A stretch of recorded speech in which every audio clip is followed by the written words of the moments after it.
Good morning, my friends. Welcome to this episode of Happiness After Codependency. I'm Marshall Berkshire, and I'm your guide into your life beyond codependency, creating relationships that matter to you, purpose that fulfills you, and the peace that you deserve in your world. So I'm excited to be with you today. Today's topic, we're going to be jumping into the idea of, the topic is fixing yourself is never necessary. So we're going to explore how I approach healing, how I approach it. Yeah, there's another word I wanted there, but the way in which I facilitate and how that empowers our healing so we don't have to come from this sense of fixing ourselves, but rather discovering who we are. So before we get to the topic today, I need to share this out real quickly to my Facebook group, the community. The community is your safe haven where you can find additional tools, guidance, and support in your healing journey. The link is above on Facebook, below on YouTube. Come and join us. Make sure you check out the rules as well, so you make sure that the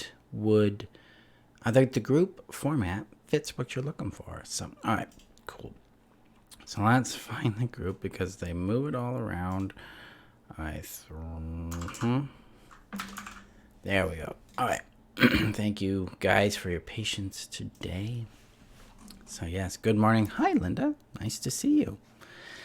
Okay, so fixing is not what this is about. All right, let me get there. Yeah, fixing yourself is never necessary. I'm a little off today. Just kind of getting into it.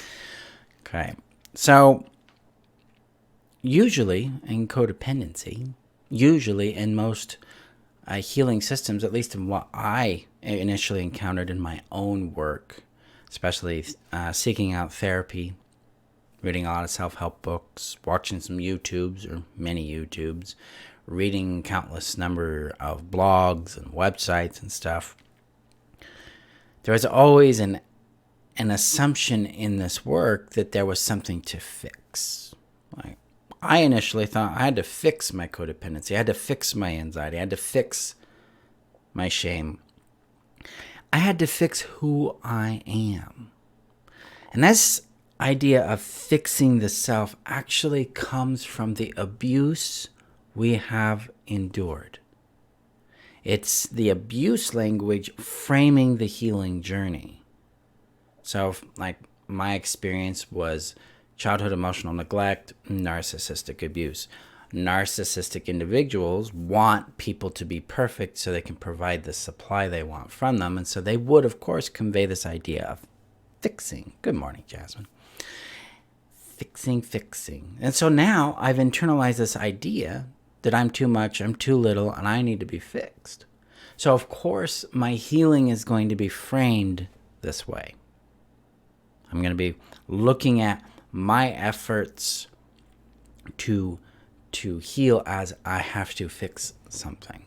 I have to change something about myself. Fixing typically isn't about a behavior.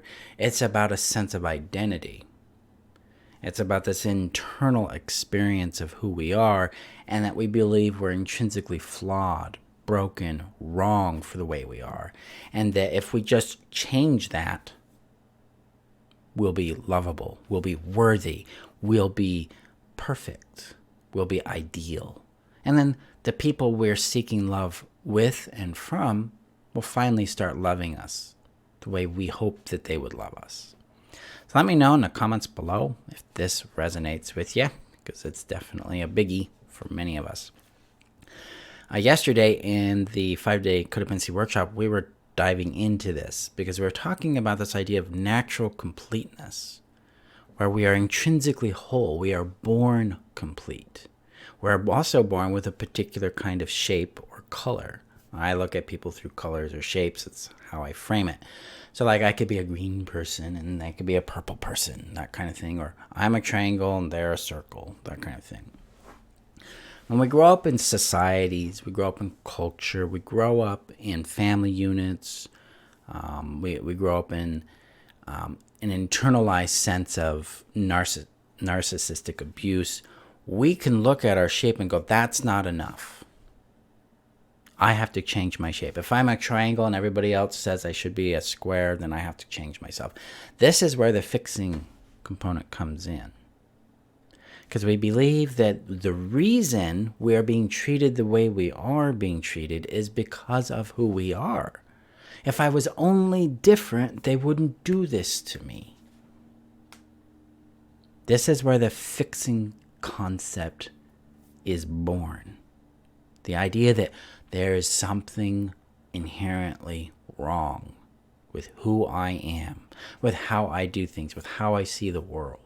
And I have to figure out what that is and change it. Now, in narcissistic abuse, they're always moving that goalpost, so you never actually accomplish that outcome. Instead, you're like, oh, that's wrong too, but that was right yesterday. What's going on? You start to feel crazy. But this is where it comes from. This is how we became framed into... This is how we developed the mental frame of I need to fix. And fixing and healing became blurred. Okay? We never, ever actually have to fix ourselves. If we come back to the premise of this idea of natural completeness, and we look at healing through the lens of like, well, if I'm born intrinsically whole and complete, so my shape as a triangle is enough, then what does healing start to look like?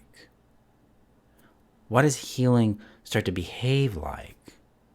What's the objective of it?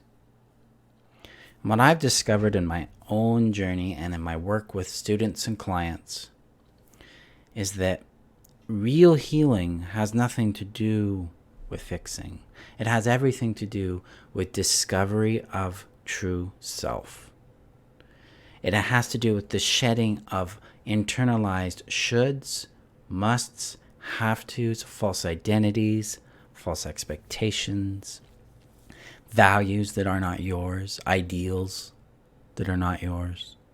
Instead, it's I shed these internalized things and I discover what's real for me. So let's take, for instance, shame. Since shame is a dominant aspect of our experience, it comes in with this idea that I am intrinsically flawed and there's something I have to change about myself. So in the fixing framework, yeah, shame makes sense. Like, oh, yep, I'm shameful because of I'm inadequate or I'm the wrong this or that. But through this intrinsic wholeness, through natural completeness in its view, shame is a place that's calling to be loved, to be understood, and to be received. So when that part of me comes up and says, Marshall, I'm scared, we're awful, I hate myself, why am I the way that I am? I respond, I love you, I see you, you matter to me, I'm here with you. Because through the lens of natural completeness, we start to see that there isn't anything wrong. Instead, there's something, again, to discover. There's nothing to fix, only things to discover.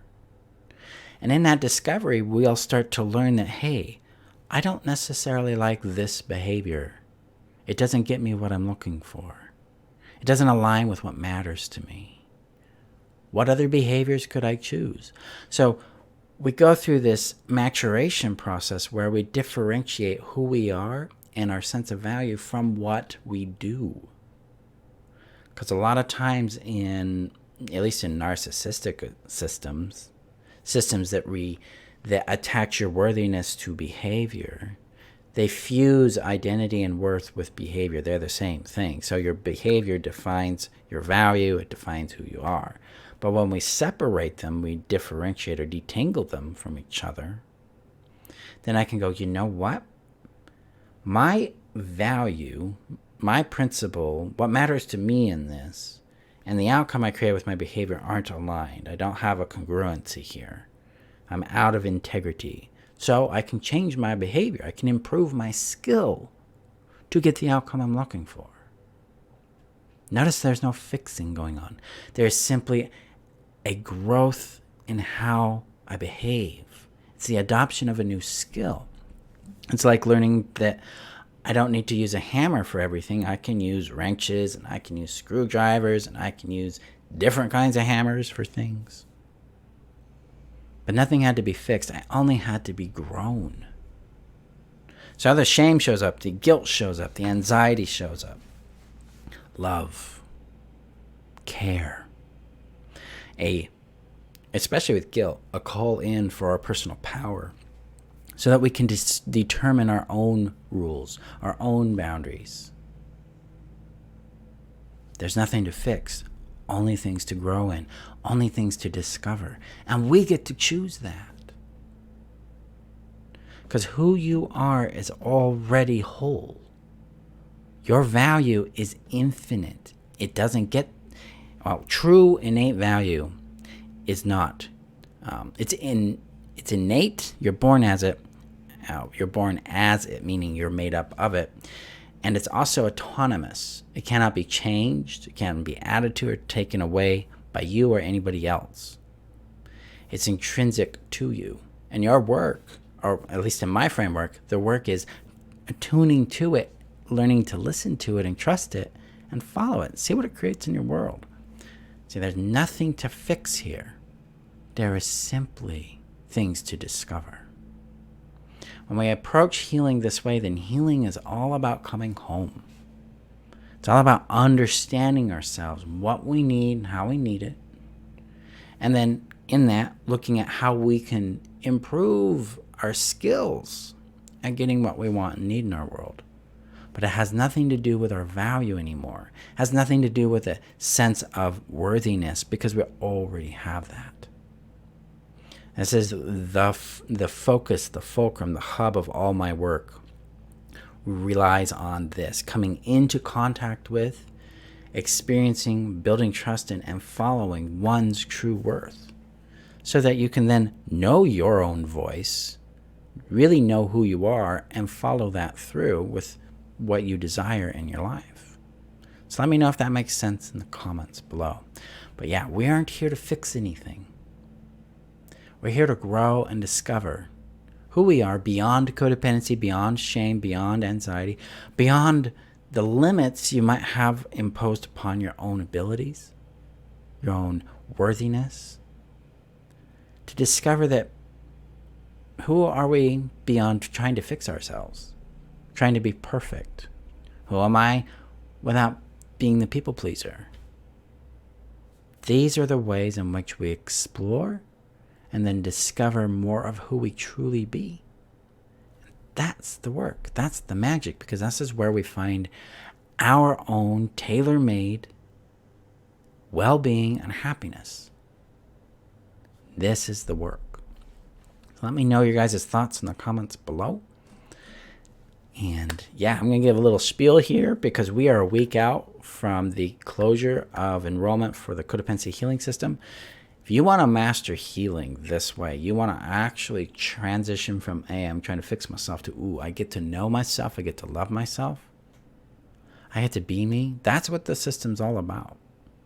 So we start August 15th. The link is above on Facebook, below on YouTube. You get more information on that. It's 39 modules long, because it's a comprehensive system. You're going to learn how to regulate and soothe your nervous system, care for your emotions and your needs. You're going to learn how to restore safety, sanity, and sovereignty into your world. Then you're going to be able to grasp and internalize this innate value, and then come to know who you be from that, and then follow that and create in your world.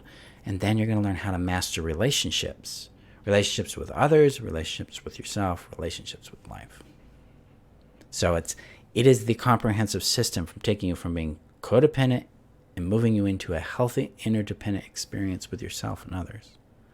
So there's no gaps. You learn how to trust yourself, you learn how to soothe, you learn how to build interdependent support, identify healthy communities, therapists, things like that, to build that support base, and then build friendships, connection, all that. So yeah, come join us. So yeah, there we go. Okay.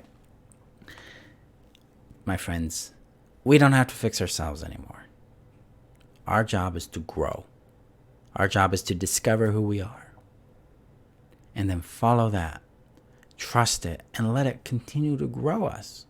Because on Monday you might be hey, I'm this kind of person. This is what I'm learning about myself.